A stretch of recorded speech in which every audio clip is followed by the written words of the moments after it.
Good morning and welcome back to the channel.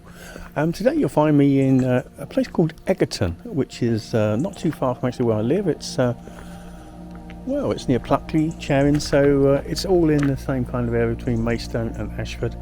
And this is a particularly beautiful little village. I just came upon it basically. I think I've been here before, I'm not too sure.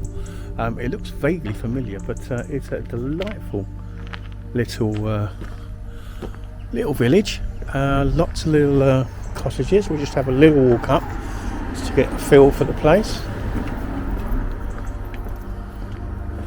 As you can see, it's a row of quaint little cottages. There's a few really old buildings along here, as you can see. This is a little pub, I believe. Look at that, isn't that gorgeous? Lovely little windows. W.H. Buckle and Son, so maybe it's not a pub, but yeah, it looks like it's converted from something to cottages, so it's beautiful.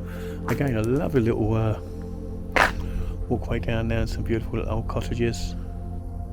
A few new ones, but anyway, this is the church itself, across the road. We'll take a look. Not sure if the doors are open yet, I'm hoping they are.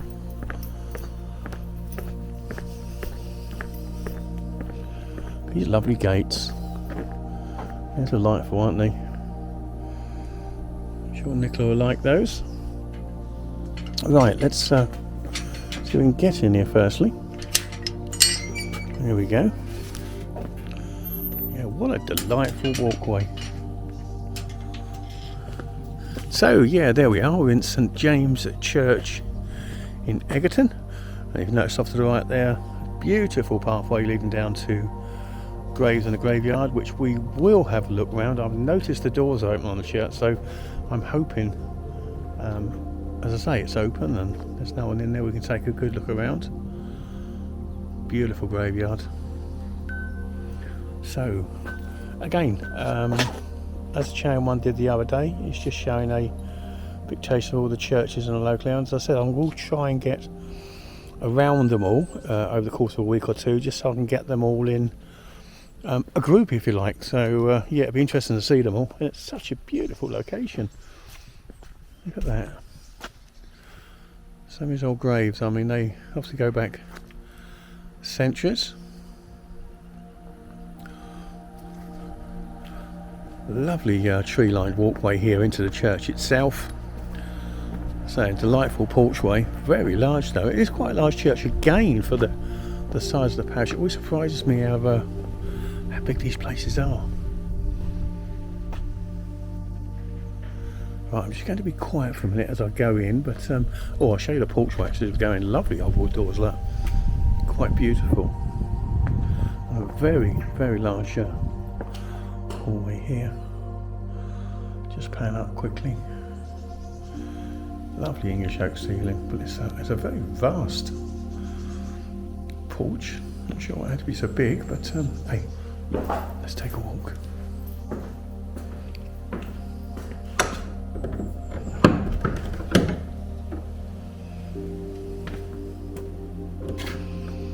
Wow.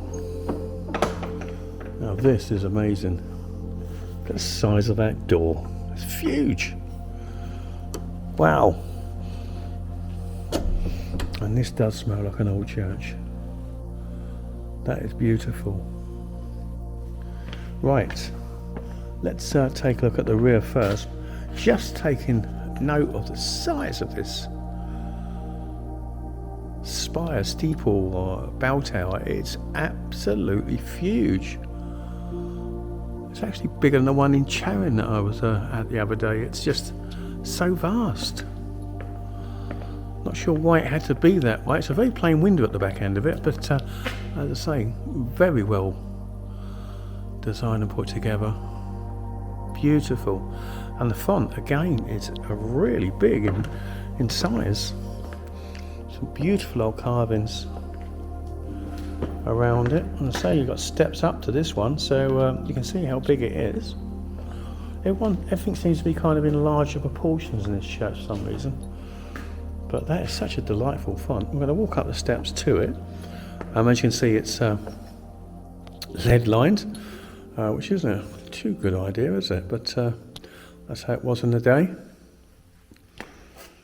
Step back and have a look down the main church itself. Actually, I've just noticed a lovely little statue which we'll take a look at. Look at that.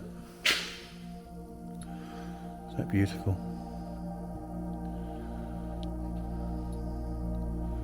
Right, let's take a look down the centre aisle now. Again, very large proportions. Beautifully laid out. I think what we'll do is we'll take a walk down the main aisle, then shoot off to the left and take a look at the left hand side. Oh my god, it looks like they've got an interment over there. Wow, that's delightful. Look at that.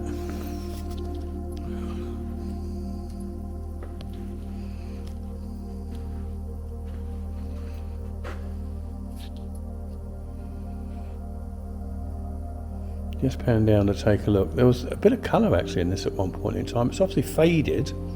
I'm just trying to ascertain what he's lying on. His head. That's very strange. His head's lying on a part torso and head of a bearded man. That is very unusual. And obviously he's got an animal at his feet. Unusual looking animal, I must admit. But yeah, it's very strange. Can't see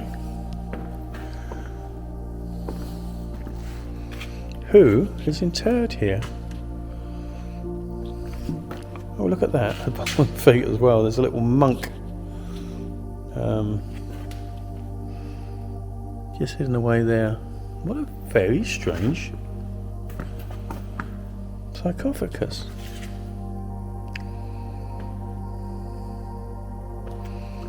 Well, I'll have to see who that is. I'll have to do a bit of investigation on Google, because I can't see it there. There's a plaque there, but I don't think that relates to the person that's interred here. But anyway, let's carry on with the church itself. So this part of the church's got, again, a lovely window. No stained glass in it, but quite beautiful nevertheless. And we have a beautiful stained glass window here, as you can see.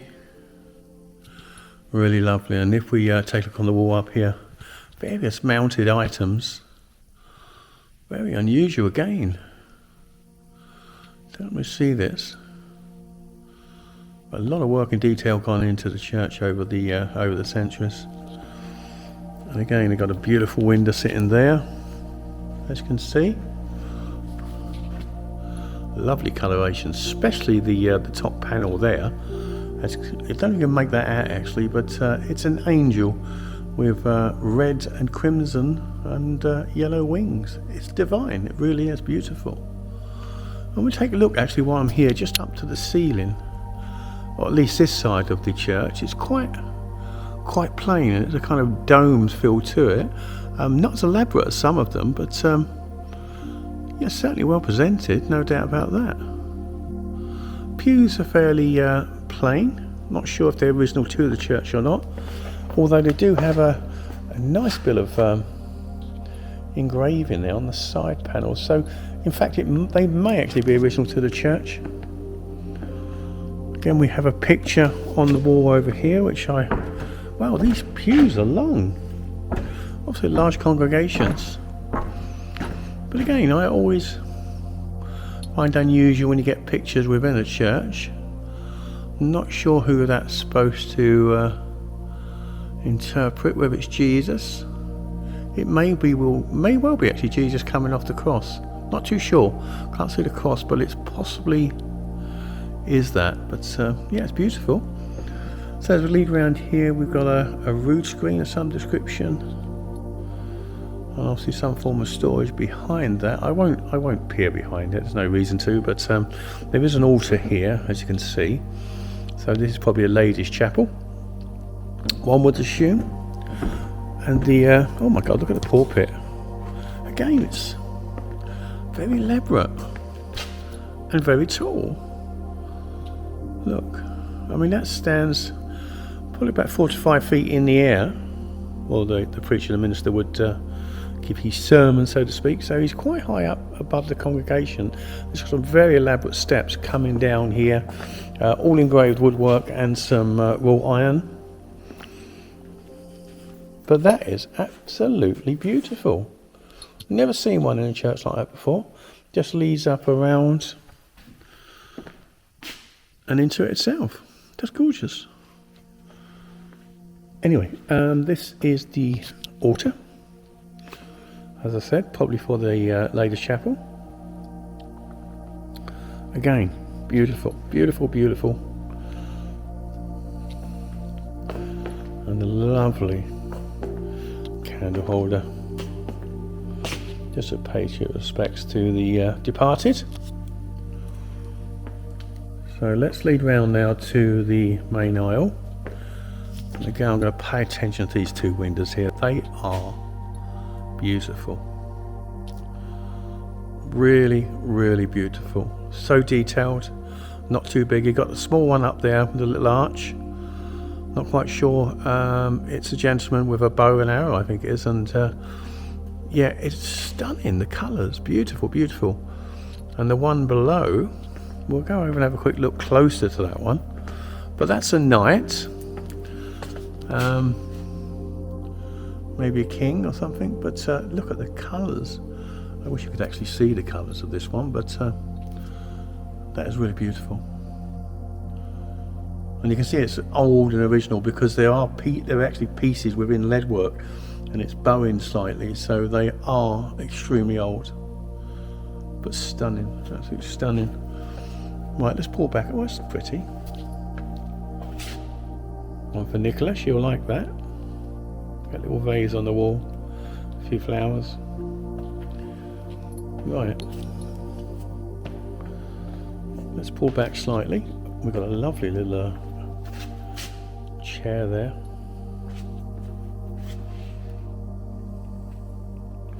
Really is a delightful church, lots of detail in it. The organ is laid back there, as you can see. The pipes are very elaborate. They are round, but there's some square ones as well. As I say, very elaborate. All painted. Just below a beautiful rood screen. And the pews again, really delightful. All carved. As you can see.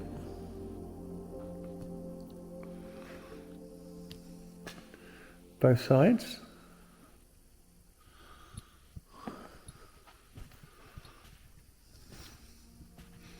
Obviously a doorway of some description at one point in time, which has been filled in.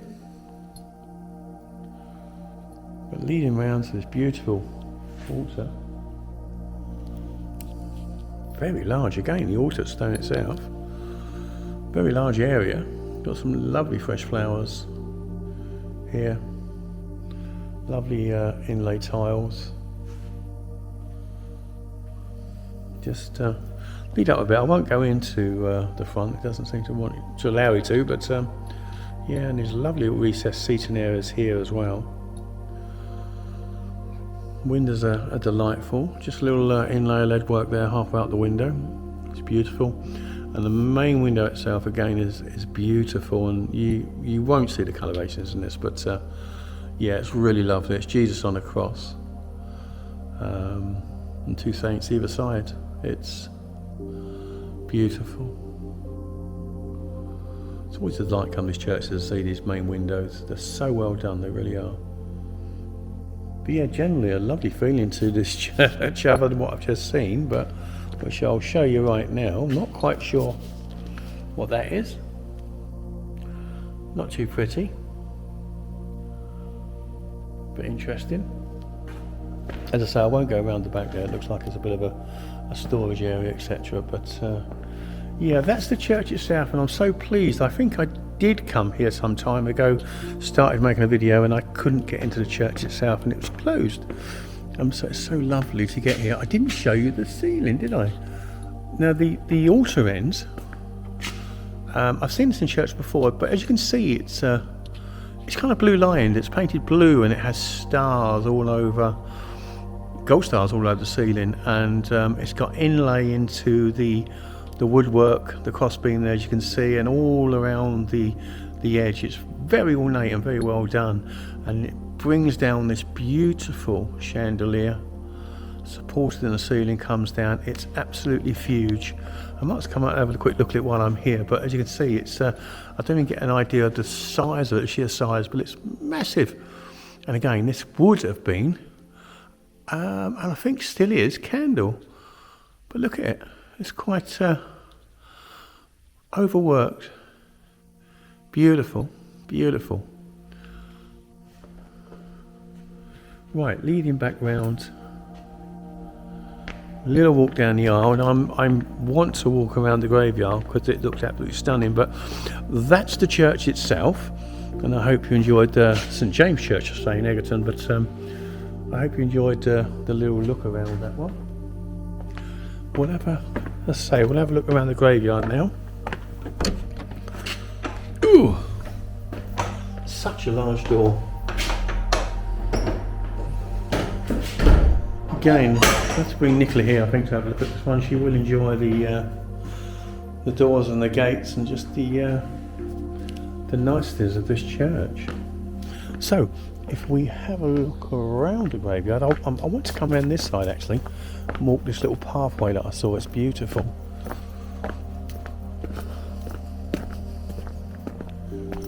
Such a lovely little village.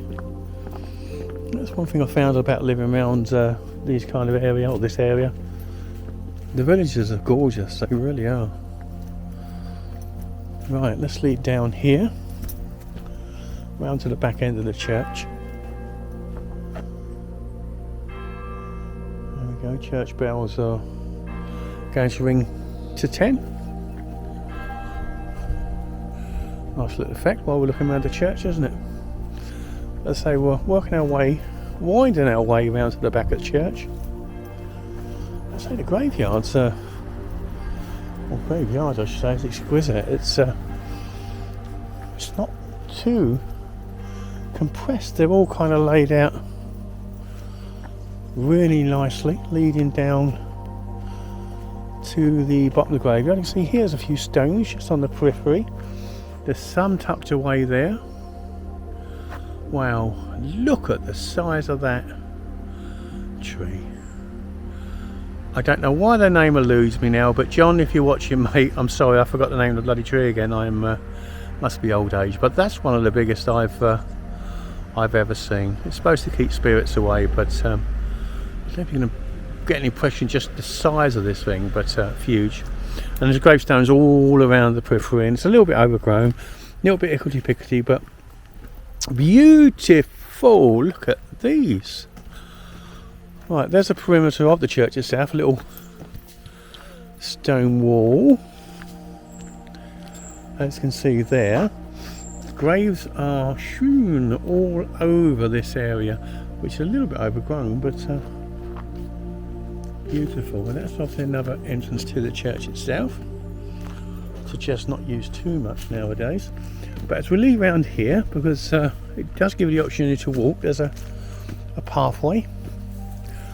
So if you find yourself in Egerton near this little church, please have a look. It's beautiful. And just opposite is an orchard, typical for Kent, but a beautiful orchard.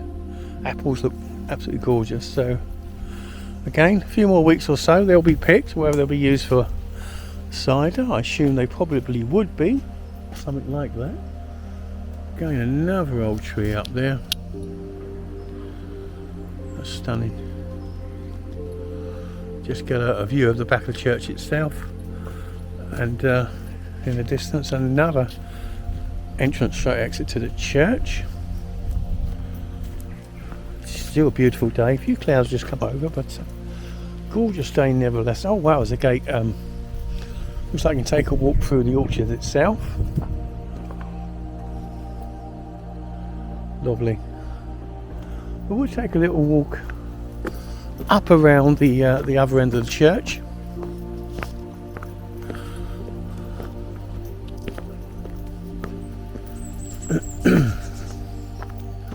So you get some idea of the size of the spire that's here.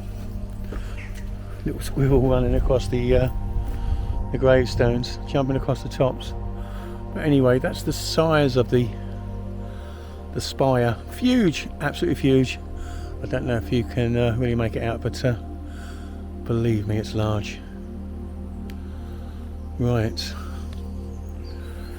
More of an open graveyard, this site. Looks like there's a few newer interments. Not ever so. There's a few more at the front here.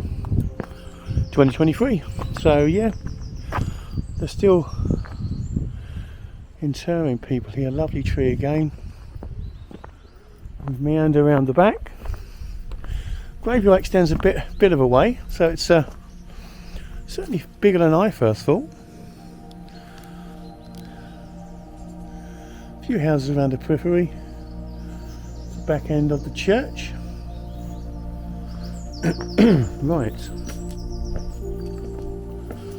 Looks like there's a little bow and a gate there. Maybe